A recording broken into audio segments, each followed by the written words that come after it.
মির্চি নিবেদন গল্প gold mine. গল্প গোল্ড মাইন। পানখানি যা সেজেছে না, উফ! আর রাতে ভোজ কিন্তু বেশ ভালোই হয়েছে। তা যা বলেছো, দই তো এখনো মুখে লেগে আছে। আরে ভায়া রমেশ, চুপচাপ বসে আছো কেন? না, ওই আর কি। শুভদৃষ্টি হয়েছে তো ঠিক করে? হ্যাঁ। আরে ভায়া, বিয়ের পর কুনিকে এরকম লজ্জায় মাথা নিচু করে বসে থাকতে দেখা যায়? না না, লজ্জা কেন থাকবে? এই দেখো দেখো, পশ্চিমের আকাশটা কিরকম কালো হয়ে গেল হঠাৎ। না না, সন্ধে হয়ে আসছে তো, তাই হয়তো মনে হচ্ছে। এই না না রমেশ, দেখো মেঘ কিন্তু ভালোই জমেছে। এ তো মেঘই, এদিকে অন্ধকারও হয়ে আসছে। নৌকা ঘাটে বাঁধলেই মনে হয় ভালো। নৌকা ঘাটে বাঁধো, ঘাটে বাঁধো, বৃষ্টি জমতে পারে খুব জোরে। এই এই এই তোমরা শিগগিরই নৌকা ওই পাড়ের দিকে নিয়ে চলো। সে চেষ্টাই করছি বাবু, কিন্তু জলে খুব টান। চলো চলো, তাড়াতাড়ি চলো, তাড়াতাড়ি চলো। বাবা, শক্ত করে ধরে বসো। এই এই এই তোমরা তোমরা তাড়াতাড়ি ওই চরের দিকে নিয়ে চলো, তাড়াতাড়ি। এই এই এই সামালো সামালো, নৌকা উঠে যাবে যে, সামালো। বাঁচাও বাঁচাও।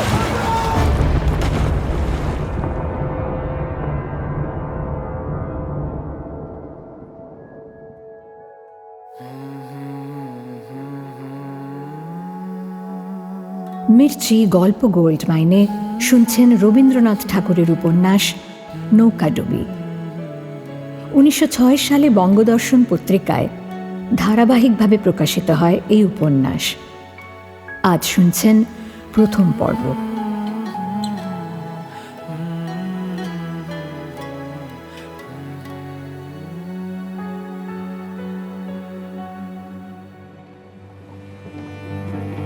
কিছুক্ষণ আগেও ছিল অসহ্য গরম, আকাশে মেঘ ছিল না, অথচ বিবর্ণ আচ্ছাদনে চারিদিক ঢাকা পড়েছিল। দাঁড়ি মাঝিরাও গলদঘর্ম, তারা ঘাটে বাঁধতেও চেয়েছিল, কিন্তু রমেশের বাবা ব্রজমোহন বলেছিলেন, প্রথম রাতে জ্যোৎস্না আছে, তাই বালুহাটা পর্যন্ত নৌকা চলে যেতেই পারবে। বকশিস দেব, তাড়াতাড়ি চালা। কিন্তু নদীর মাঝে চর যেখানে, আর অন্যদিকে ভাঙা উঁচু পাহাড়। সন্ধ্যের পরে সেখানে নৌকো আসতেই হঠাৎ কোথা থেকে শোনা গেল গর্জন ধ্বনি। পিছনে দিগন্তের দিক থেকে উড়ে এলো খড়কুটো, ডালপালা, ধুলাবালি। পর পর দু তিনটে নৌকো উল্টে গেল। জলও তখন উথাল পাথাল। কে যে কোথায় গেল কেউ দেখতে পেল না, বুঝতেও পারল না।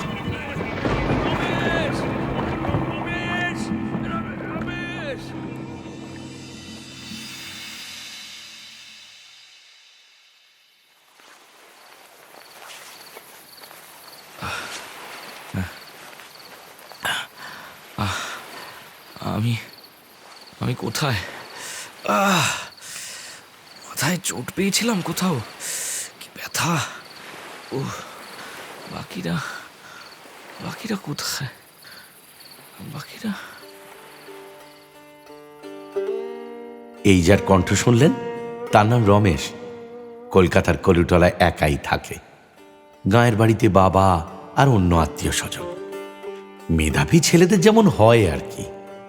কলকাতায় সে আইন পরীক্ষা দিয়েছে, আর সেই পরীক্ষায় সে যে পাশ করবে এ নিয়ে কারুর কোনো সন্দেহ ছিল না।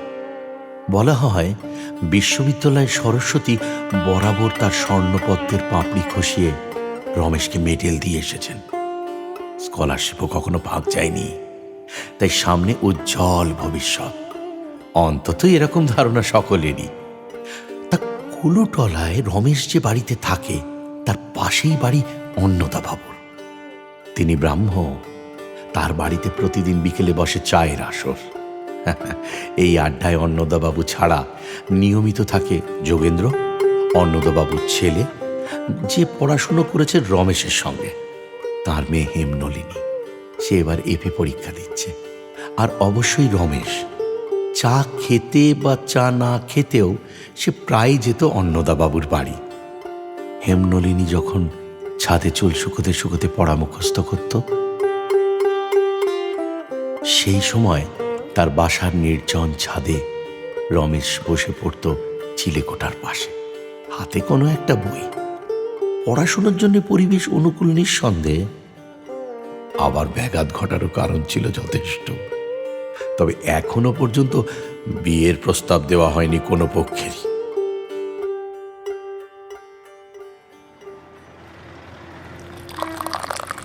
অন্নদাবাবু চায়ের আড্ডায় মাঝে মাঝে হাজির হতো অক্ষয়, যোগেন্দ্রর বন্ধুস্থানীয়। বেশি পাশ টাস করতে পারেনি, তবে আশা নয়, আকাঙ্ক্ষা ছিল অনেক। হেমনলিনীর সঙ্গে বাক্যালাপে বিশেষ তাগিদ দেখাতো অনেক সময়। একদিন হঠাৎ অক্ষয় বলল, পুরুষের বুদ্ধি হলো খড়গের মতো, শান বেশি না দিলেও কেবল ভারেই অনেক কাজ করতে পারে। আর মেয়েদের বুদ্ধি কলম কাটা ছুরির মতো, যতই ধার দাও না কেন তাতে কোনো বড় কাজ হবে না। কি? হেমনলিনী একটু বলেই চুপ করে গেল। আসলে অক্ষয়ের এই প্রগল্ভতা সে নীরবে উপেক্ষা করবে বলে ঠিক করে নিল, কিন্তু চুপ থাকতে পারল না যোগেন্দ্র। একদম সত্যিটা বলেছে অক্ষয়, এতে কোনোই সন্দেহ নেই। হেমনলিনী চুপ থাকলেও রমেশকে ঠেকিয়ে রাখা গেল না। এসব কি ধরনের কথাবার্তা? তোমরা কি জানো মেয়েরা আজকাল কত কাজ করতে পারে? সেই দিন আর নেই হে। রমেশের যুক্তি মাঝপথেই ছেদ পড়ল। অন্নদাবাবুর বাড়ির এক পেহারা এসে রমেশের হাতে একটি চিরকুট ধরিয়ে দিল। চিরকুটটা পড়েই রমেশ ব্যস্ত হয়ে উঠে পড়ল। সবাই স্বাভাবিকভাবে জিজ্ঞাসা করল, কি ব্যাপার রমেশ? বাবা দেশ থেকে এসেছেন। দাদা, রমেশবাবুর বাবাকে এখানেই ডেকে আনো না, চায়ের সব ব্যবস্থা তো হয়েই আছে। না না না না, আজ থাক, আমি যাই। রমেশ উঠে পড়ায় সবচেয়ে খুশি হলো অক্ষয়। এখানে খেতে তারা হয়তো আপত্তি থাকতে পারে, তাই না? এই খোঁচাটি না দিলেও চলতো।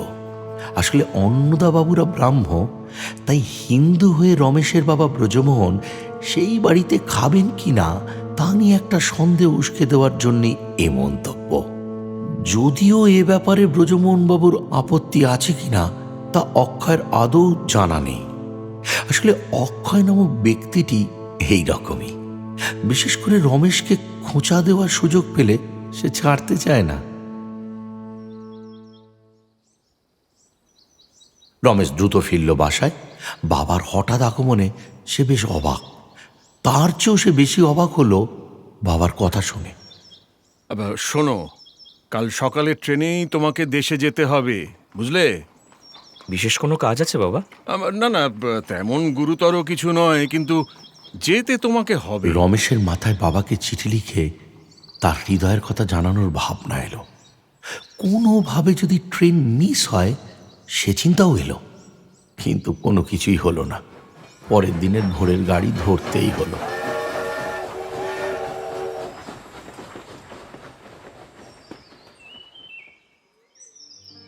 রমেশ গাঁয়ের বাড়ি পৌঁছেছে কিছুক্ষণ আগে, আর বাড়ি পৌঁছে তার বাবার তেমন গুরুতর নয় ব্যাপারটি শোনার পর থেকে কিরকম উদাস হয়ে গিয়েছে।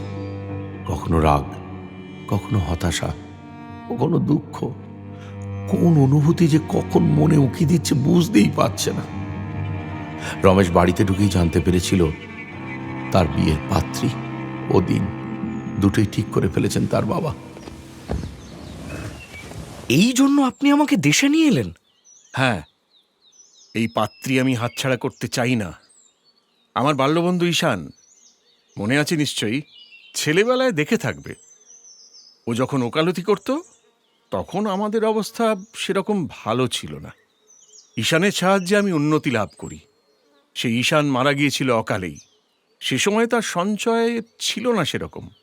এদিকে ঘরে বিধবা স্ত্রী ও একটি শিশু কন্যা। সেই কন্যা সুশীলা আজ বিবাহযোগ্যা, বুঝলে? ও, তার মানে এই বিয়ে আসলে বন্ধুকে আপনার প্রতিদান। তুমি যদি সেই চোখে দেখো তাহলে তাই। এই বিয়ে থেকে নিষ্কৃতি লাভের নানা উপায় ভাবতে লাগলো রমেশ। শেষ পর্যন্ত সাহস সঞ্চয় করে তার বাবাকে বলল, বাবা, এ বিয়ে আমার পক্ষে অসাধ্য। আমি অন্য জায়গায় পণে আবদ্ধ হয়েছি। বলো কি, একেবারে পানপত্র হয়ে গেল? না, ঠিক পানপত্র নয়, তবে তা কন্যাপক্ষের সঙ্গে কথাবার্তা সব ঠিক হয়ে গেছে, তাই তো? না, কথাবার্তা যাকে বলে তা হয়নি। হয়নি তো?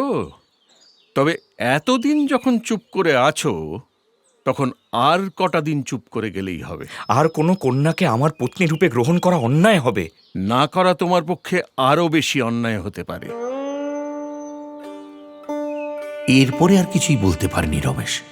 বাড়ির একজন বা দুজন বলার চেষ্টা করেছিল পাত্রী সুশীলাকে নাকি খুব ভালো দেখতে নয়।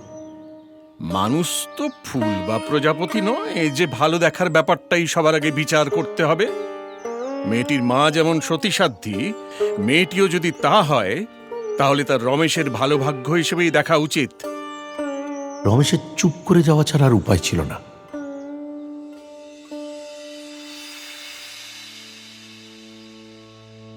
নির্দিষ্ট দিনে শুরু হয়ে গেল প্রস্তুতি। কন্যার বাড়ি নদীপথে যেতে হয়, খুব কাছে নয়, ছোট বড় 2-3টে নদী পেরিয়ে 3-4 দিন লাগার কথা। ব্রজমোহন কোনো ঝুঁকি না নিয়ে 1 সপ্তাহ আগেই যাত্রা করেন। বাতাস অনুকূল থাকায় শিমুলঘাটা পৌঁছতে পুরো 3 দিন লাগলো না। একা বেয়ানকে এই গ্রামে রেখে যেতে চান না ব্রজমোহন, নিজেদের গ্রামে নিয়ে যেতে চান, তাতে মেয়ের কাছেও থাকা হবে। রাজি হয়েছেন ব্রজমোহনের বেয়ান। ঠিক হয়, বিয়ের পরে যে 3-4টে নৌকো ফিরবে রমেশদের গ্রামে, তার একটিতে যাবেন তিনি। বিয়ের দিন উপস্থিত, কিন্তু রমেশের যে মন মানছে না কিছুতেই। বিয়ের সময় সে ঠিকমতো মন্ত্র পর্যন্ত পড়ল না। পাত্রী সুশীলার সঙ্গে শুভদৃষ্টির সময় চোখ বুজে থাকল। বাসর করে হাসাহাসির রোল উঠল, তাও নীরবে নতমুখে সহ্য করল। রাতে শয্যাপ্রান্তে একপাশে ফিরে থাকল। ভোরে বিছানা ছেড়ে উঠে বাইরে চলে গেল। পরের দিন নির্দিষ্ট সময় সবাই ফেরার জন্য প্রস্তুত। মেয়েরা একটি নৌকায়, বৃদ্ধেরা একটি নৌকায়, বড় বয়স্যগণ আরেক নৌকায় পাড়ি দিল। আরেকটি নৌকায় ছিল রোশন চৌকির দল, যারা যে সে রাগিনী যেমন তেমন করে আলাপ করতে লাগলো। নৌকায় চলার কিছু পরে সন্ধ্যের মুখে সেই ঝড়ের তাণ্ডব। পদ্মায় লণ্ডভণ্ড হয়ে গেল সব। পরপর নৌকাগুলো যে কোথায় গেল।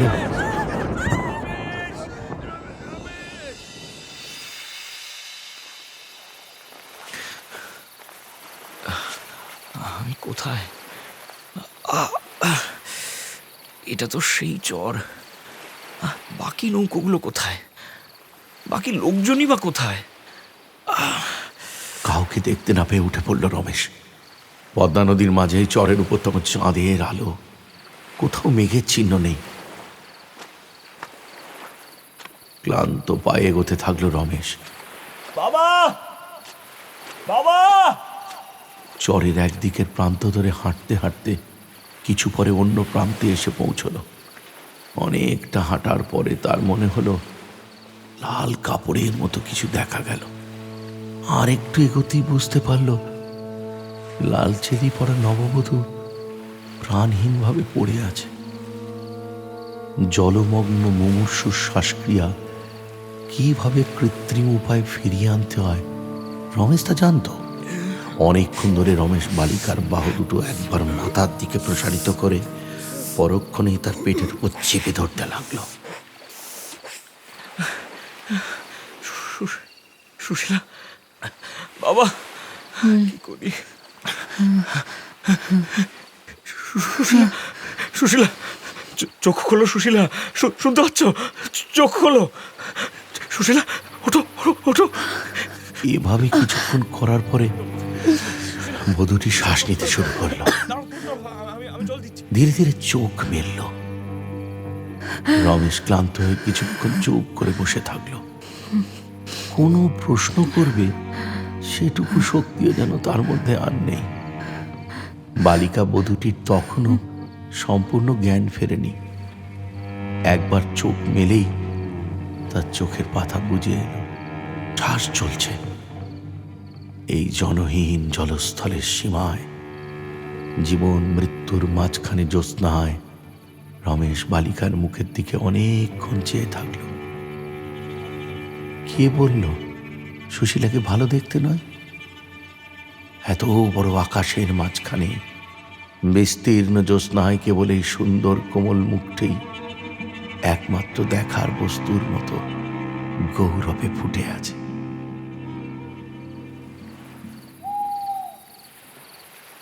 এই মেয়েটিকে যে বিবাহ সভায় কলরব ও জনতার মধ্যে দেখিনি, সে ভালোই হয়েছে।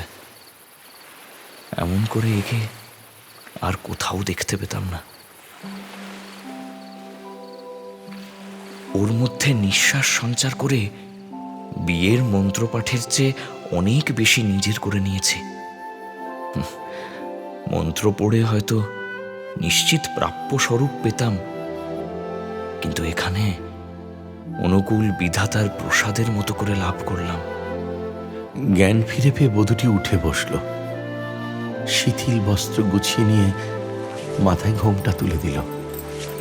রমেশ জিজ্ঞাসা করল, সুশীলা সুশীলা সুশীলা, ভয় নেই, আমি রমেশ। আমার সঙ্গে তোমার বিয়ে হয়েছে। শোনো না, তোমাদের নৌকার আর সকলে কোথায় গেছেন কিছু জানো? না। আচ্ছা শোনো, তুমি এখানে একটু বসতে পারবে? আমি একবার চারদিক ঘুরে সকলের সন্ধান করে আসি, কেমন? মেয়েটি কোনো উত্তর দিল না, কিন্তু তার সর্বশরীর যেভাবে গুটিয়ে গেল তাতে মনে হলো মেয়েটি যেন বলছে, আমাকে এখানে একলা ফেলে যেও না। রমেশ তা বুঝতে পারল। সে একবার উঠে দাঁড়িয়ে চারিদিকে তাকালো। সাদা বালির মধ্যে কোথাও কোনো চিহ্ন মাত্র নেই। আত্মীয়দের কিছুক্ষণ উচ্চ কণ্ঠে চিৎকার করে ডাকল রমেশ, বাবা, বাবা, জ্যাঠামশাই, মহেন্দ্র, কোথায় তোমরা? কোথায়? কারোর কোনো সাড়া পাওয়া গেল না। কিছুক্ষণ বৃথা চেষ্টার পরে ক্ষান্ত হয়ে বসে পড়ল রমেশ। দেখল নববধূ মুখে দুহাত দিয়ে কান্না চাপার চেষ্টা করছে, আর তার বুক ফুলে ফুলে উঠছে। রমেশ সান্ত্বনার কোনো কথা না বলে বালিকার কাজ ঘেঁষে বসে আস্তে আস্তে তার মাথায় পিঠে হাত বুলাতে লাগলো। আর তার কান্না চাপা থাকলো না। বালিকাটির কান্না দেখার পরে রমেশের দু চোখ দিয়ে জল গড়িয়ে পড়ল। শ্রান্ত ক্লান্ত মনের কান্না যখন থামল, তখন চাঁদও অস্ত গেছে। অন্ধকারের মধ্যে নির্জন দ্বীপ জেগে থাকলো অদ্ভুত স্বপ্নের মতো। রমেশ বালিকাটির কোমল ক্ষুদ্র দুটি হাত নিজের দুহাতে ধরে তাকে নিজের দিকে টেনে নিল। শঙ্কিত বালিকাও কোনো বাধা দিল না। মানুষকে কাছে অনুভব করার জন্য তখন সে ব্যাকুল। অটল অন্ধকারের মধ্যে নিঃশ্বাস স্পন্দিত রমেশের বক্ষপটে আশ্রয় পেয়ে সে আরাম বোধ করল। লজ্জা করল না মেয়েটির। রমেশের দুই বাহুর মধ্যে সে নিবিড়ভাবে নিজে স্থান করে নিল। ভোরে যখন শুকতারা অস্ত যায়, পূব দিকের নীল নদী রেখার উপরে আকাশ ক্রমশ রক্তিম হয়ে উঠেছে, তখন রমেশ বালির ওপরে শুয়ে তার বুকের কাছে বাহুতে মাথা রেখে নববধূ সুগভীর ঘুমে মগ্ন।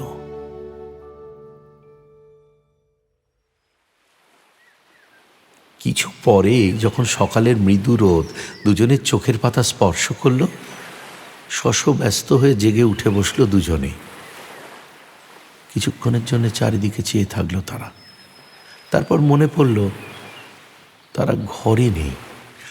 মনে পড়ল তারা ভেসে এসেছে। সকালে পদ্মায় বেশ কিছু জেলে ডিঙি চোখে পড়ল ওদের। ও মাঝি, মাঝি, ও মাঝি। জেলে ডিঙির একটিকে কাছে ডেকে তার সাহায্যে বড় পাঞ্চি ভাড়া করল রমেশ। নিরুদ্দেশ আত্মীয়দের সন্তানে পুলিশকে খবর দিল। তারপর নববধূকে নিয়ে চলল নিজের বাড়িতে। গ্রামের ঘাটে নৌকো পৌঁছতে রমেশ খবর পেল তার বাবা, শাশুড়ি আরও কয়েকজন আত্মীয় বন্ধুর মৃতদেহ নদী থেকে পুলিশ উদ্ধার করেছে। জনা কয়েক মাল্লা ছাড়া আর কেউ বেঁচে আছে এমন আশাও আর থাকলো না। বাড়িতে রমেশের বৃদ্ধা ঠাকুমা ছিলেন। বধূসহ রমেশকে ফিরতে দেখে উচ্চস্বরে কাঁদতে লাগলেন। কি হলো রে? পাড়ার যেসব ঘর থেকে বরযাত্রী গিয়েছিল তাদেরও ঘরে কান্নার রোল উঠল। শাঁখ বাজল না, উলুধ্বনি হলো না, কেউ বধূকে বরণ পর্যন্ত করল না। এমনকি কেউ তার দিকে তাকালো না মাত্র। শ্রাদ্ধ শান্তি মিটলে রমেশ ভেবেছিল নতুন বউকে নিয়ে কোথাও যাবে, কিন্তু পৈতৃক বিষয় সম্পত্তির ব্যবস্থা না করে কোথাও যাওয়ার উপায় ছিল না। সদ্য শোকগ্রস্ত পরিবারের বয়স্ক আত্মীয়রা আবদার করেছিল তীর্থে যাবে, তারও ব্যবস্থা করতে হবে। তবে এসবের মধ্যে রমেশ প্রণয় চর্চায় অমনোযোগী ছিল না মোটেই। আগে যেমন শুনেছিল বধূটি তেমন নিতান্ত বালিকা নয়, এমনকি গ্রামের মেয়েরা কেউ কেউ বেশি বয়সের বলে আড়ালে আলোচনাও করছিল। তার সঙ্গে কিভাবে প্রেম পর্ব চালানো যেতে পারে সে ব্যাপারে বিয়ে পাশ করা রমেশের বিশেষ জ্ঞান অবশ্য ছিল না। বই পড়া কোনো অভিজ্ঞতার সঙ্গে মিলও পেল না সে। তবু তার উচ্চশিক্ষিত মন ভিতরে ভিতরে অপরূপ রসে পরিপূর্ণ হয়ে ছোট্ট মেয়েটির দিকে ঝুঁকে পড়ল। রমেশ নিজের মনেই বালিকা বধূকে তরুণী, প্রেয়সী, ভবিষ্যতে সন্তানের মা হিসাবে কল্পনা করতে লাগল।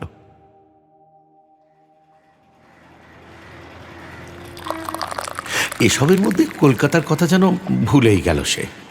কলুটলায় অন্নদাবাবুর বাড়িতে চায়ের আড্ডা অবশ্য এখনো বসে। এটা কি ব্যাপার বলো তো যোগেন? রমেশবাবু সেই যে দেশে গেলেন এখনো তো এলেন না। এটাতে আমিও ভাবিনি তা নয়। আগে শুনেছিলাম কলকাতায় নাকি ওকালতি শুরু করবে। সে কি কলকাতাকে ভুলেই গেল? আর কলকাতার মানুষদেরও বেমালুম ভুলে গেল নাকি? অক্ষয়ের ইঙ্গিত কোন দিকে যাচ্ছে নিশ্চয়ই আন্দাজ করেছিলেন অন্নদাবাবু।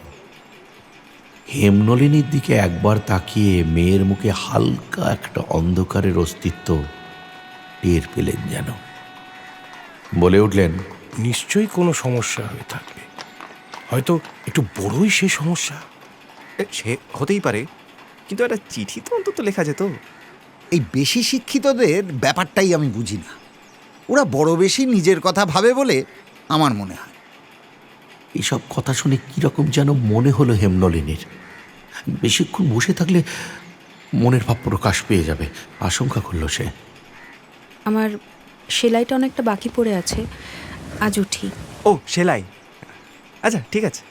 অক্ষয় বিদায় নিল এর কিছু পরেই। যোগেন্দ্র উঠে পড়ল কোথায় যাবে বলে।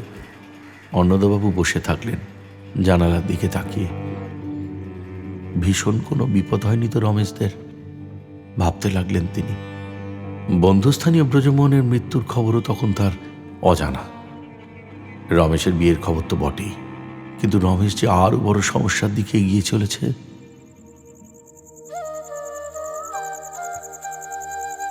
গ্রামের বাড়িতে বৈষয়িক সমস্যা মিটতে প্রায় মাস তিনেক চলে গেল। বালিকা বধূর সঙ্গে প্রণয়ের প্রথম পর্ব ভালোই চলছে রমেশের। ইদানিং সন্ধেবেলায় নির্জন ছাদে খোলা আকাশের নিচে দুজনে মাদুর পেতে বসতে শুরু করেছে। কখনো রমেশ পিছন দিক থেকে হঠাৎ বালিকার চোখ টিপে ধরে, তার মাথাটা বুকের কাছে টেনে আনে। আবার মেয়েটি যখন রাত বেশি না হওয়া সত্ত্বেও না খেয়ে ঘুমিয়ে পড়ে, তখন রমেশ নানা রকম উপদ্রব করে তাকে জাগিয়ে দেয়। সেই সময় নববধূ যে বিরক্তি প্রকাশ করে, তাতেই আনন্দ পায় রমেশ। একদিন সন্ধেবেলায় বালিকার খোঁপা ধরে একটু নাড়িয়ে দিয়ে রমেশ বলল, সুশীলা, আজ তোমার চুল বাঁধা ভালো হয়নি। আচ্ছা, তোমরা সকলে আমাকে সুশীলা বলে ডাকো কেন? এই প্রশ্নের তাৎপর্য রমেশ কিছুই বুঝতে পারল না। অবাক হয়ে তার স্ত্রীর মুখের দিকে চেয়ে থাকলো। আমার নাম বদলে দিলে কি আমার পয়া ফিরবে? আমি তো শিশুকাল থেকেই অপয়া। না মরলে আমার অলক্ষণ ঘুচবে না। হঠাৎ রমেশের বুক ধক করে উঠল, তার মুখ পাণ্ডুবর্ণ হয়ে গেল। কোথাও কি কিছু ভুল হচ্ছে বা হয়েছে? শিশুকাল থেকে তুমি অপয়া? কেন? আমার জন্মের আগেই আমার বাবা মারা গিয়েছেন। আমাকে জন্ম দেওয়ার 6 মাসের মধ্যে আমার মা মারা গেলেন। মামার বাড়িতে অনেক কষ্টে ছিলাম। হঠাৎ শুনলাম কোথা থেকে এসে তুমি আমাকে পছন্দ করলে। 2 দিনের মধ্যে বিয়ে হয়ে গেল। তারপরে দেখো কি সব বিপদ ঘটলো। রমেশ নিশ্চল হয়ে তাকিয়ার উপরে শুয়ে পড়ল। আকাশে চাঁদ উঠেছিল, তার জ্যোৎস্না কালি হয়ে গেল। দ্বিতীয় প্রশ্ন করতে রমেশের ভয় হলো। যতটুকু জেনে ফেলেছে সেটুকুকে সে প্রলাপ বলে, স্বপ্ন বলে সুদূরে ঠেলে রাখতে চায়। সংজ্ঞাপ্রাপ্ত মূর্ছিতের দীর্ঘশ্বাসে এর মতো গ্রীষ্মের দক্ষিণ হাওয়া বইতে লাগল। জ্যোৎস্না আলোকে নিদ্রাহীন কোকিল ডাকছে। অদূরে নদীর ঘাটে বাঁধা নৌকোচ্ছাদ থেকে মাঝিদের গান ছড়িয়ে পড়ছে আকাশে। অনেকক্ষণ সাড়া না পেয়ে বধূ অতি ধীরে ধীরে রমেশকে স্পর্শ করে বলল, ঘুমাচ্ছ? না। তারপরেও অনেকক্ষণ রমেশের আর কোনো সাড়া পাওয়া গেল না। বধূ কখন আস্তে আস্তে ঘুমিয়ে পড়ল। রমেশ উঠে বসে তার নিদ্রিত মুখের দিকে চেয়ে থাকল। কিছুদিন আগে অনেকটা এভাবেই পদ্মার সেই নির্জন চরে বালিকার মুখের দিকে তাকিয়েছিল রমেশ। সেদিন এই মুখ দেখেই মনে ভালো লাগার জায়গা তৈরি হয়েছিল। কিন্তু আজ রমেশ মনে করল, বিধাতা এর কপালে যে গুপ্ত লিখন লিখে রেখেছেন তা আজও এই মুখে আঁক কাটেনি। এমন সৌন্দর্যের ভিতরে সেই ভীষণ পরিণাম কেমন করে প্রচ্ছন্ন হয়ে বাস করছে। মেয়েটি যে রমেশের পরিণীতা স্ত্রী নয় একথা রমেশ বুঝতে পারল। কিন্তু সে কার স্ত্রী তা বের করা সহজ হলো না। নানা রকম কৌশলে রমেশ তা জানার চেষ্টা চালিয়ে যেতে লাগলো। আচ্ছা, বিয়ের সময় তুমি আমাকে যখন প্রথম দেখলে তখন তোমার কি মনে হলো? আমি তো তোমাকে দেখিনি, চোখ নিচু করেছিলাম। তুমি আমার নামও শোনোনি? যেদিন শুনলাম বিয়ে হবে তার পরের দিনই বিয়ে হয়ে গেল। তোমার নাম আমি শুনিনি। মামি আমাকে তাড়াতাড়ি বিদায় করে বেঁচেছেন। আচ্ছা, তুমি যে লিখতে পড়তে শিখেছ তোমার নিজের নাম বানান করে লেখো দেখি। রমেশ তাকে একটা কাগজ আর একটা পেন্সিল দিল। তা বুঝি আমি পারি না? আমার নাম বানান করা খুব সহজ। এই বলে মেয়েটি বড় বড় অক্ষরে নিজের নাম লিখল। শ্রীমতী কমলা দেবী। এই নাও। কমলা? আচ্ছা ঠিক আছে, এবার এবার তোমার মামার নাম লেখো। শ্রীযুক্ত তারিণী তিরিঘি না? হ্যাঁ, চরণ চট্টোপাধ্যায়। কি ঠিক হলো? ওরকম করে তাকিয়ে আছো কেন? কোথাও ভুল হয়েছে? না না, তোমাদের গ্রামের নাম লেখো দেখি। গ্রামের নাম দাঁড়াও। থো বা পুকুর। হ্যাঁ, এই নাও। এইভাবে রমেশ যা আবিষ্কার করল তা যে তার নিজের জন্য খুব সুবিধার নয় তা ভালোই বুঝতে পারল সে। এরপরে রমেশ ভাবতে বসল তার কি কর্তব্য। সে মনে মনে ভাবল, সেদিনের ঝড়ে নিশ্চয়ই মেয়েটির স্বামী ডুবে মরেছে। যদি বা শ্বশুরবাড়ির সন্ধান পাওয়া যায় সেখানে পাঠালে তারা একে গ্রহণ করবে কিনা সন্দেহ। মামার বাড়িতে পাঠাতে গেলেও তার প্রতি সঠিক আচরণ করা হবে না। আর এতদিন বধূ হিসেবে অন্যের বাড়িতে বাস করার পরে আজ যদি প্রকৃত অবস্থা প্রকাশ পায় তবে সমাজে এর কি গতি হবে? কোথায় স্থান পাবে? স্বামী যদি বেঁচেও থাকে তবে সে কি তাকে গ্রহণ করার ইচ্ছে বা সাহস দেখাবে? রমেশ মনে করল স্ত্রী ছাড়া অন্য কোনোভাবেই রমেশ তাকে নিজের কাছে রাখতে পারে না। অন্যত্রও কোথাও তাকে রাখার স্থান নেই, কিন্তু তাই বলে একে নিজের স্ত্রী বলে গ্রহণ করাও তো চলে না।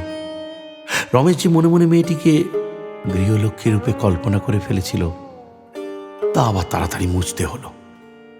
আর গ্রামে থাকতে পারল না রমেশ।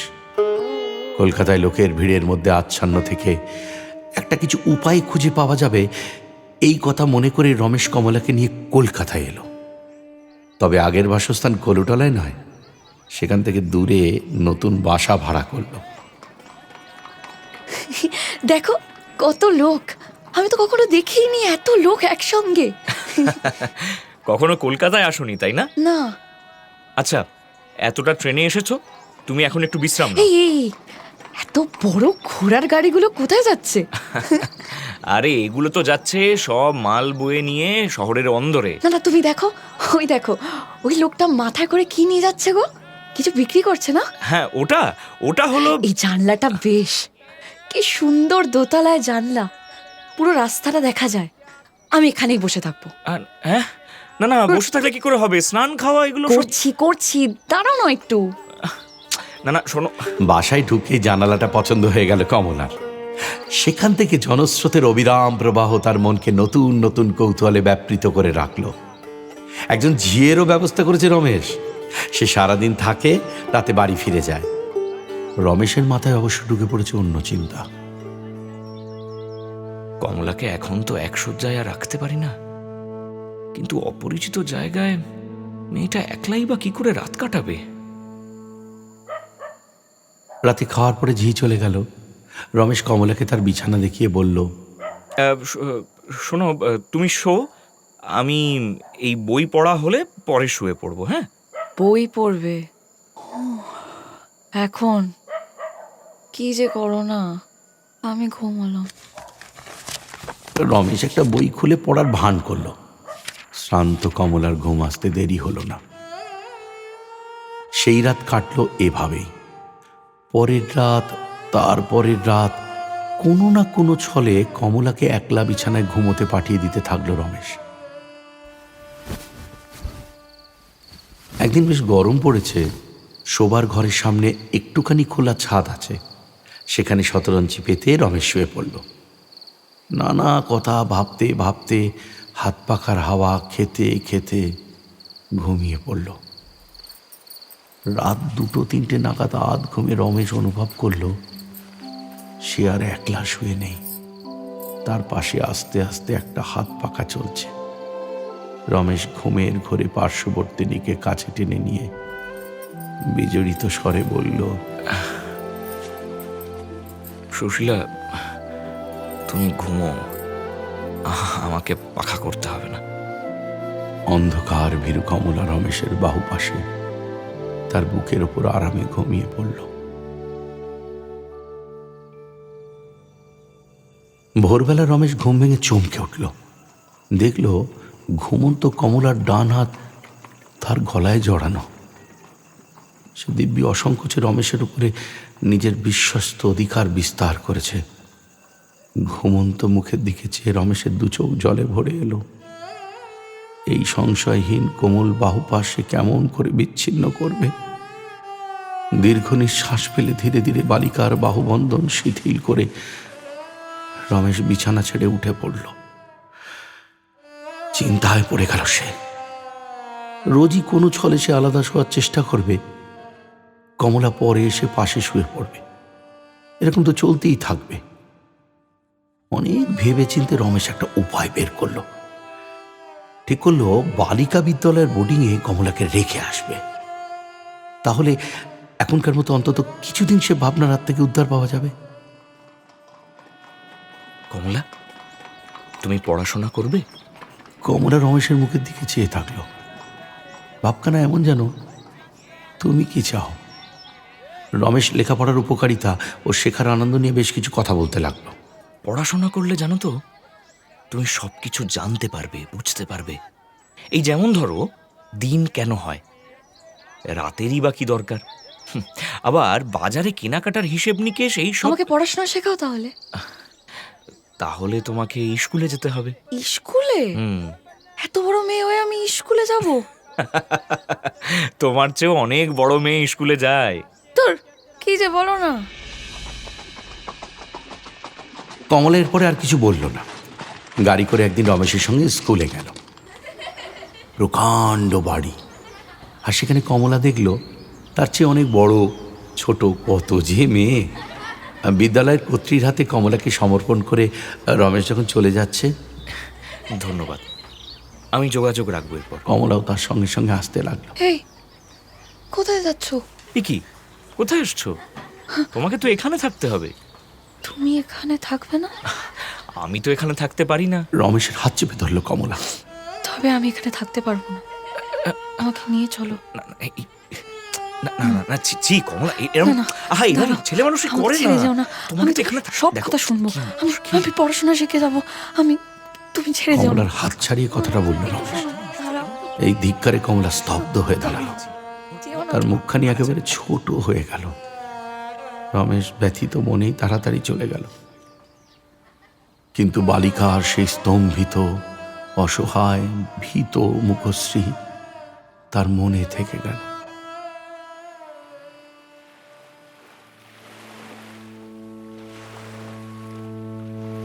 গ্রামে থাকতে রমেশ মনে করেছিল কলকাতায় ফিরে আলিপুরে ওকালতির কাজ শুরু করবে। কিন্তু কমলার পরিচয় জানার পর তার মন ভেঙে গেছে। বেকার মানুষের মতো গঙ্গার পোল গোলদিঘিতে অনাবশ্যক ঘুরে বেড়াতে লাগলো কিছুদিন। একবার ভাবলো পশ্চিমে ঘুরে আসবে। এমন সময় অনেকটা ঘুরপথে কলেজের মাধ্যমে অন্নদাবাবুর থেকে একখানি চিঠি পেল। অন্নদাবাবু লিখেছেন, গেজেটে দেখলাম তুমি পাশ করেছ, কিন্তু সে খবর তোমার কাছ থেকে না পেয়ে দুঃখিত হলাম। বহুকাল তোমার কোনো সংবাদ পাইনি। তুমি কেমন আছো এবং কবে কলকাতায় আসবে জানিয়ে আমাকে নিশ্চিন্ত সুখী করবে। এখানে একটা কথা বলে রাখা দরকার। রমেশ যখন তাদের বাড়িতে চা পানের আসরে যেত, হেমনলিনীর সঙ্গে একটা সম্পর্কের হালকা আভাস পাওয়া যাচ্ছিল। সেই সময় অন্নদাবাবু খুব একটা বিষয়টা নিয়ে ভাবতেন না, কারণ তাঁর এক বন্ধুর ছেলে সে সময় বিলাতে গিয়েছিল ব্যারিস্টারি পড়তে। অন্নদাবাবু তাঁকেই জামাই করার বাসনা মনে মনে পুষে রেখেছিলেন। কিন্তু সেই ছেলে ব্যারিস্টার হয়ে ফেরার পর তার বাবা এক ধনী কন্যার সঙ্গে তার বিয়ের আয়োজন করেছেন। এই খবর পাওয়ার পরেই আসলে এদিকে রমেশ পড়েছে বিপদে। ইতিমধ্যে যে সমস্ত ঘটনা তার জীবনে ঘটেছে, তারপরে হেমনলিনীর সঙ্গে আগের মতো সাক্ষাৎ করা ন্যায়সঙ্গত হবে কিনা তা কিছুতেই ঠিক করতে পারছে না রমেশ। সম্প্রতি কমলার সঙ্গে তার যে সম্পর্ক দাঁড়িয়েছে তা কাউকে বলা উচিত বলে মনে করে না সে। নির্দোষ কমলাকে সংসারে কারো কাছে অপদস্থ হতে হোক তা একেবারে চায় না রমেশ। আবার সব কথা হেমনলিনীকে না বললে সে আগের মতো অধিকার লাভ করবে কি করে? যাকে প্রথমে অন্নদাবাবু চিঠির জবাব দেওয়া প্রয়োজনীয় মনে করল সে, তাই লিখল, গুরুতর কারণবশত আপনাদের সাথে দেখা করতে যেতে পারিনি, আমাকে মার্জনা করবেন। নিজের নতুন ঠিকানা কিন্তু এই চিঠিতে জানালো না রমেশ। পরের দিনই আলিপুরের আদালতে হাজিরা দিতে চলে গেল। আদালতে যাওয়া শুরু করলো। একদিন সে আদালত থেকে ফেরার সময় কিছুটা পথ হেঁটে একটি ঠিকাগাড়ি গাড়োয়ানের সঙ্গে ভাড়ার বন্দোবস্ত করছিল। এমন সময় একটা চেনা গলা। বাবা, বাবা, ওই দেখো রমেশ বাবু। এই গাড়োয়ান, এই রোকো, রোকো রোকো রোকো। একটা ঘোড়ার গাড়ি রমেশের পাশে এসে দাঁড়ালো।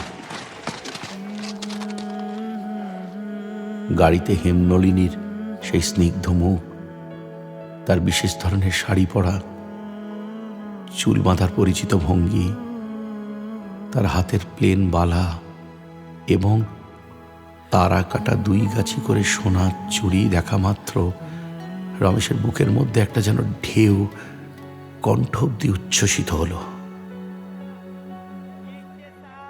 এ কি, আপনারা এদিকে? সেটাই তো ভাবছি, আজ যদি আলিপুরের পশুশালায় চড়ুই ভাতের নেমন্তন্ন না থাকতো তাহলে তো দেখাই হতো না। ও আচ্ছা, ভাগ্য ভালো রাস্তায় দেখা হলো। আজকাল চিঠি লেখাও বন্ধ করেছো, যদি বা লেখো ঠিকানা দাও না। মানে এখন যাচ্ছ কোথায়? বিশেষ কোনো কাজ আছে? না, আদালত থেকে ফিরছি। তবে চলো না, আমাদের ওখানে চা খাবে, চলো। এখন না ওই মানে আমার এই যে কিন্তু কিন্তু ভাবটা রমেশ মুখে দেখাচ্ছিল, তার মনের ভাব আসলে তেমন ছিল না।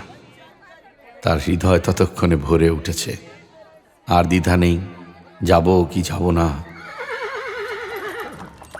সে অন্নদাবাবুর গাড়িতে চড়ে বসল। কিছুক্ষণ চুপ থেকে একান্ত চেষ্টায় অনেকটা সংকোচ কাটিয়ে হেমনলিনীকে জিজ্ঞাসা করল, আপনি আপনি ভালো আছেন? এই সব কুশল প্রশ্নে মোটেই খুব একটা আগ্রহ পেল না হেমনলিনী। আপনি পাশ করে একবার খবর দিলেন না যে বড়? এই প্রশ্নের কোনো জবাব খুঁজে পেল না রমেশ। খানিক আমতা আমতা করল। হ্যাঁ, আপনিও পাশ করেছেন দেখলাম। তবু ভালো, আমাদের খবর রাখেন। তুমি এখন বাসা কোথায় নিয়েছো? এই দর্জিপাড়ায়। কেন? ওই কলুটোলায় তোমার সাবেক বাসাটা তো মন্দ ছিল না। উত্তরের অপেক্ষায় হেমনলিনী বিশেষ কৌতূহলের সাথে রমেশের দিকে চাইল। কোনো কথা না বললেও সেই দৃষ্টি রমেশকে কোথায় যেন আঘাত করল। হ্যাঁ, আমি ওই পুরনো বাসাতেই ফিরবো ঠিক করেছি। হেমনলিনীর ওই দৃষ্টিতে রমেশ বুঝে গিয়েছিল তার বাসা বদলের ব্যাপারটা হেমনলিনীর চোখে অপরাধ হিসেবেই ধরা পড়েছে। বাসা বদল নিয়ে সাফাই দেবার কোনো জুৎসই জবাবও খুঁজে পেল না সে। হেমনলিনী গাড়ির বাইরে পথের দিকে চেয়ে থাকল। রমেশ কিছুক্ষণ চুপ থেকে হঠাৎ মুখ খুলল। আসলে আমার এক আত্মীয় হেদুয়ার কাছে থাকেন, ওই তার খবর নেওয়ার জন্যই দর্জিপাড়ায় বাসা নিয়েছি। রমেশ যে পুরোপুরি মিথ্যা বলল তা নয়, কিন্তু কথাটা কেমন অসঙ্গত শোনাল। মাঝে মাঝে আত্মীয়ের খবর নেবার জন্যে কলুটলা হেদুয়া থেকে আর কতই বা দূর। হেমনলিনীর দৃষ্টি সে গাড়ির বাইরে রাস্তাতেই নিবদ্ধ থাকল। হতভাগ্য রমেশ কিছুই বুঝতে পারল না এরপরে কোন কথা বলবে। আবার কিছুক্ষণ চুপ থেকে বলল, যোগেনের খবর কি? যোগেন? সে আইন পরীক্ষায় ফেল করে পশ্চিমে গেছে হাওয়া খেতে। পরিচিত ঘর গৃহসজ্জা রমেশের উপরে যেন মন্ত্রজাল ছড়িয়ে দিল। তার বুকের মধ্যে থেকে যেন গভীর দীর্ঘ শ্বাস উঠে এলো। যথাসময়ে চা চলে এলো। রমেশ এতটাই ঘোরের মধ্যে ছিল যে কোনো কথা না বলেই চা খেতে লাগলো।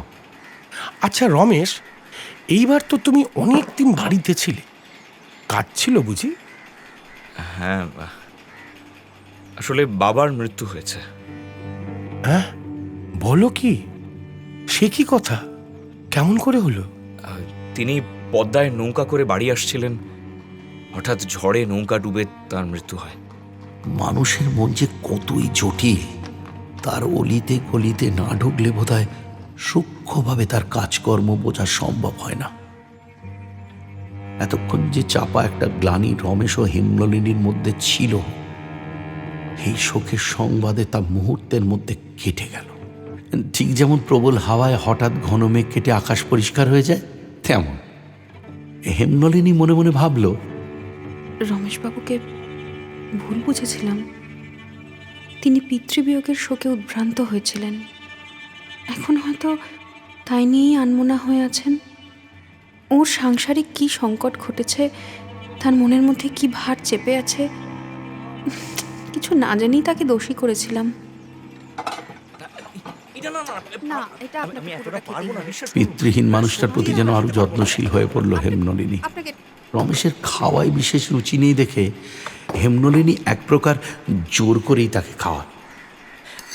না না না, আচ্ছা কি একটু কম। আপনি বড় রোগা হয়ে গেছেন, শরীরের অযত্ন করবেন না। বাবা, রমেশবাবু আজ রাতেও এখানে খেয়ে যান না।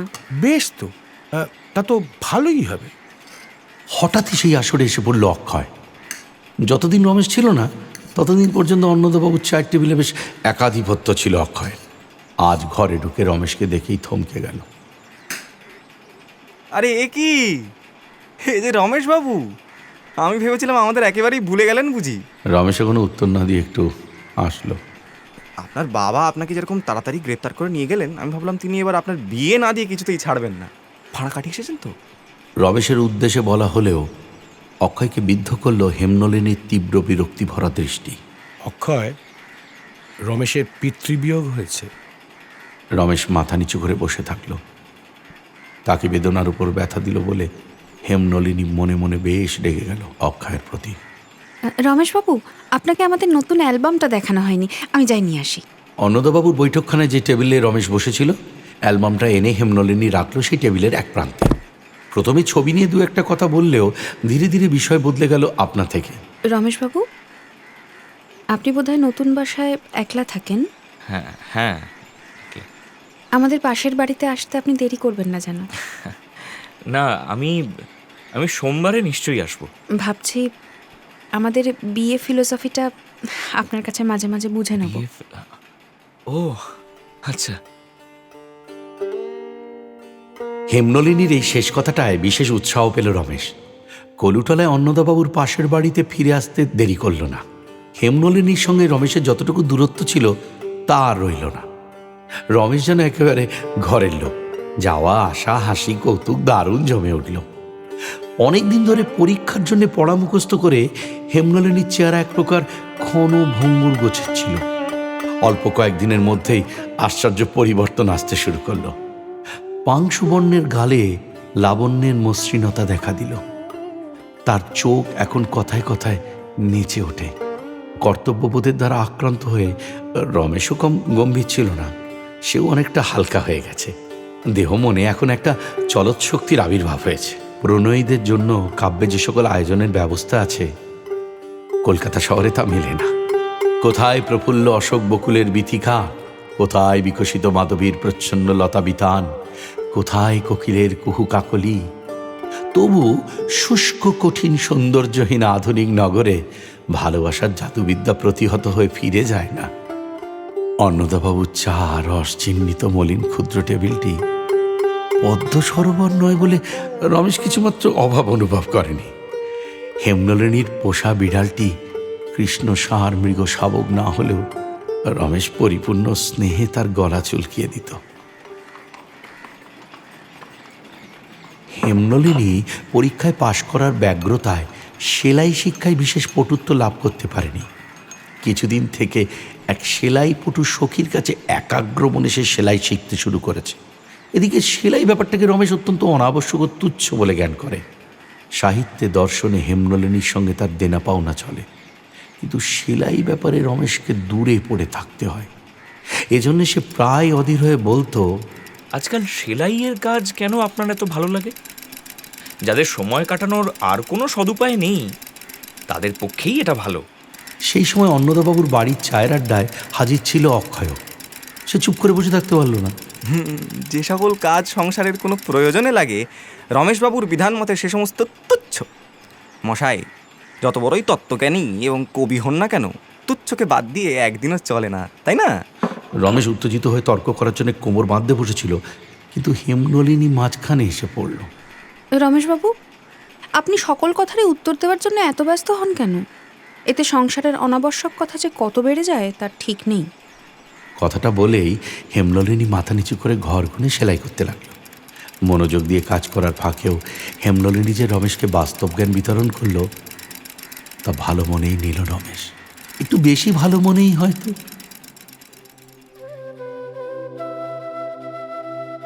একদিন সকালে রমেশ তার পড়ার ঘরে এসে দেখে টেবিলের ওপরে রেশমের ফুল কাটা মখমলে বাঁধানো একটি ব্লটিং বই সাজানো। তার একটি কোণে র অক্ষর লেখা আর এক কোণে সোনালি জড়ি দিয়ে একটি পদ্ম আঁকা। বইখানির ইতিহাস তাৎপর্য বুঝতে রমেশের ক্ষণমাত্র দেরি হল না। সেলাই জিনিসটা তুচ্ছ নয় তা তার অন্তরাত্মা বিনা তর্কে বিনা প্রতিবাদে স্বীকার করে নিল। ব্লটিং বইটা বুকে চেপে ধরে সে অক্ষয়ের কাছে হার মানতেও রাজি। সেই ব্লটিং বই খুলে তখনই তার উপরে একখানি চিঠির কাগজ রেখে সে লিখল, আমি যদি কবি হতাম তবে কবিতা লিখে প্রতিদান দিতাম, কিন্তু সে প্রতিভা থেকে আমি বঞ্চিত। ঈশ্বর আমাকে দেওয়ার ক্ষমতা দেননি, কিন্তু নেওয়ার ক্ষমতাও একটা ক্ষমতা। আশাতীত উপহার আমি যে কেমন করে গ্রহণ করলাম অন্তর্যামী ছাড়া তা আর কেউ জানতে পারবে না। দান চোখে দেখা যায়, কিন্তু আদান হৃদয়ের ভিতরে লুকোনো। ইতি চিরঋণী। লেখাটা হেমনলিনীর হাতে পড়ল, তবে এই নিয়ে দুজনের মধ্যে আর কোনো কথা হলো না।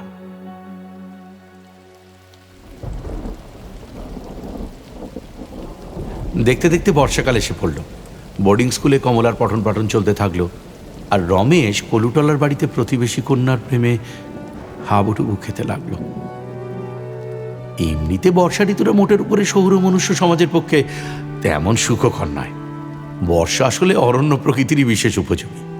শহরের বাড়িগুলো তাদের বদ্ধ জানলা নিয়ে, পথিক তার ছাতা নিয়ে, ট্রামগাড়ি তার পর্দা নিয়ে বর্ষাকে কেবল নিষেধ করার চেষ্টায় ক্লান্ত হয়ে উঠেছে। অবিরাম বর্ষায় অন্নদাবাবুর পাকযন্ত্র বিকল হয়ে গেল, কিন্তু রমেশ হেমনলিনীর চিত্তস্ফূর্তির কোনো ব্যতিক্রম দেখা গেল না। মেঘের ছায়া, বজ্রের গর্জন, বর্ষণের শব্দ তাদের দুজনের মনকে যেন ঘনিষ্ঠতর করে তুলল। বৃষ্টির জন্য রমেশের আদালত যাত্রায় প্রায় বিঘ্ন ঘটতে লাগলো। কোনো কোনো দিন হয়তো এমন ঝেপে বৃষ্টি এলো, হেমনলিনী উদ্বিগ্ন হয়ে উঠল। রমেশবাবু, আপনি এই বৃষ্টিতে বাড়ি যাবেন কি করে? অসুবিধা নেই, পাশেই তো, কোনো রকমে ঠিক চলে যাব। হ্যাঁ, কেন ভিজে সর্দি করবেন? এইখানে খেয়ে যান না। সর্দি নিয়ে রমেশের উৎকণ্ঠা বিশেষ ছিল না। অল্পেই যে তার সর্দি হয় এমন কোনো লক্ষণ তার আত্মীয় বন্ধুরা দেখেনি। কিন্তু বর্ষার দিনে হেমনলিনীর শুশ্রূষাধীন হয়েই তাকে কাটাতে হতো। দুপা মাত্র চলে বাসায় যাওয়া অন্যায়, দুঃসাহসিকতা বলে গণ্য হতো। কোনোদিন বাদলার একটু লক্ষণ দেখা দিলেই হেমনলিনীদের ঘরে খিচুড়ি ভাজাভুজি খাওয়ার নিমন্ত্রণ জুটে যেত রমেশের। আমার কি মনে হয় জানেন তো, হঠাৎ সর্দি লাগা নিয়ে আপনাদের আশঙ্কা যতটা প্রবল, পরিপাকের বিভ্রাট সম্পর্কে ততটা নয়। ভালো বলেছেন। এসবের মধ্যে আত্মবিস্মৃত হয়ে ভেসে বেড়াচ্ছিল রমেশ। তার পরিণাম সে ভেবে উঠতে পারেনি, কিন্তু অন্নদাবাবু ভাবছিলেন।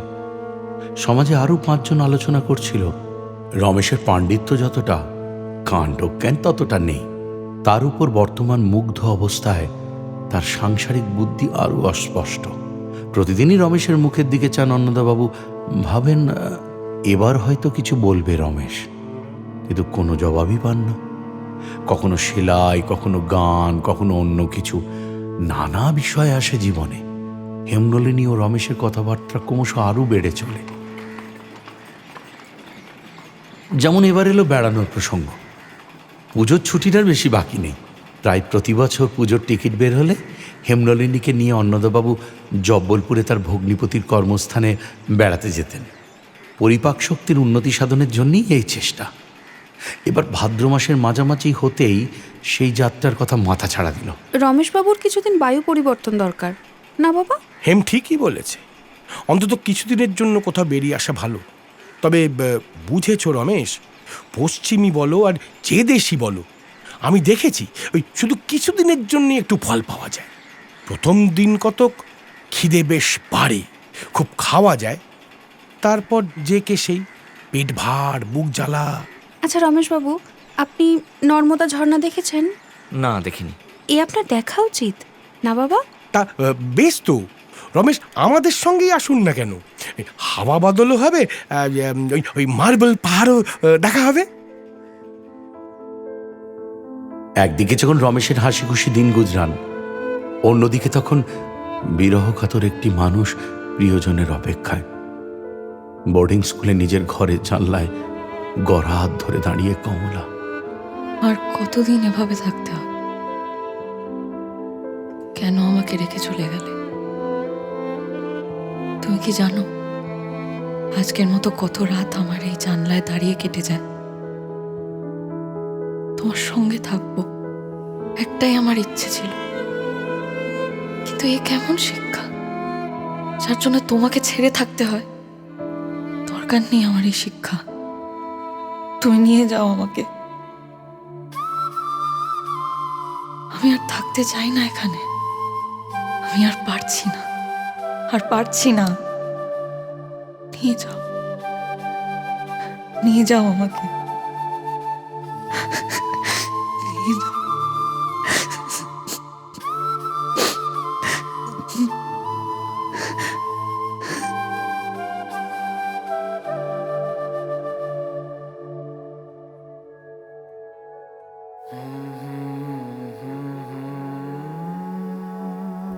কমলা তার বিবাহিতা স্ত্রী নয় জেনে রমেশ ফিরে এলো তার কলুটোলার সেই চেনা বাড়ির চায়ের আড্ডায়। আসল ঘটনা আড়ালে রেখেই এগোলো হেমনলিনীর সঙ্গে তার বিয়ের কথা। এদিকে রমেশ হেমনলিনীর বিয়ের আগের দিনই কমলাকে বোর্ডিং স্কুল থেকে বাড়ি নিয়ে আসার কথা। কি করবে এবার রমেশ? হেমনলিনীকে দেওয়া প্রতিশ্রুতি রাখবে নাকি কমলার প্রতি কর্তব্য করবে?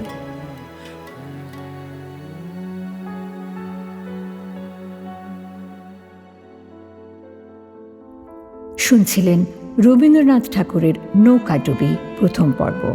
অডিও নাট্যরূপ কুণাল বসু, কথক বিশ্বনাথ বসু, রমেশ ঋতব্রত মুখোপাধ্যায়, অক্ষয় সৌনক কুণ্ডু, যোগেন্দ্র অরিত্র গঙ্গোপাধ্যায়, কমলা ডানা রায়, হেমনলিনী ইপ্সিতা, অন্নদা অঞ্জন প্রসাদ মজুমদার। অন্যান্য চরিত্রে সৌভিক সাহা, সায়ন ভট্টাচার্য, কুণাল বসু, শুভজিৎ বন্দ্যোপাধ্যায়।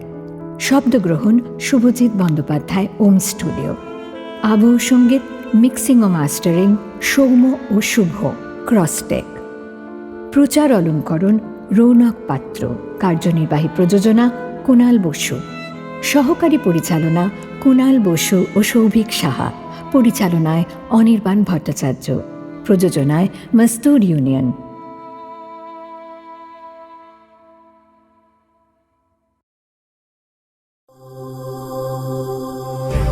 মির্চি নিবেদন গল্প গোল্ড মাইন।